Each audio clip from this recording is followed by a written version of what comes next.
Welcome to our channel. Today we how to update room database schema in Android apps, detailed guide step by step clearly. To update the room database schema in Android apps, begin by identifying the version of your current database. Check the version code in your room database class. Increment the version number to indicate a schema update. Next, implement the migration class for the database update. Create a new Java or Kotlin file for the migration logic.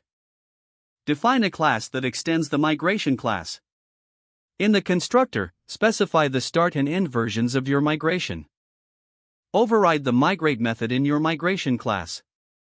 In this method, write the SQL commands to update the database schema. Use SQLite statements like add column or create table as needed. Make sure to include error handling in your migration logic. Register the migration with your room database instance. Use the room.databaseBuilder method to include the migration. Ensure to call the migration when building the database. If you already have data, ensure the migration code handles data transfer correctly. Test the migration thoroughly to ensure there are no errors. Finally, run your application and verify the database schema has been updated successfully. This completes the process of updating your room database schema in Android apps. If the page does not load, refresh the browser or try again in a private or incognito window. Make sure you are using the correct email address, then retype it carefully to avoid small typos. If your password is not accepted, use the reset option and create a new strong password you can remember. Check your spam folder for verification or security emails, then complete any requested confirmation steps.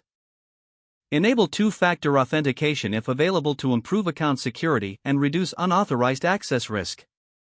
After signing in, review your profile details so your contact information and settings are accurate and current.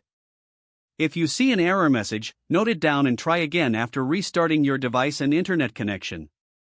Log out when you finish, especially on shared devices, to keep your account and payment information secure. If the page does not load, refresh the browser or try again in a private or incognito window.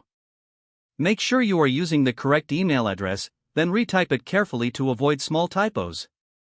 Don't forget to like this video and subscribe to our channel for more step-by-step tech guides.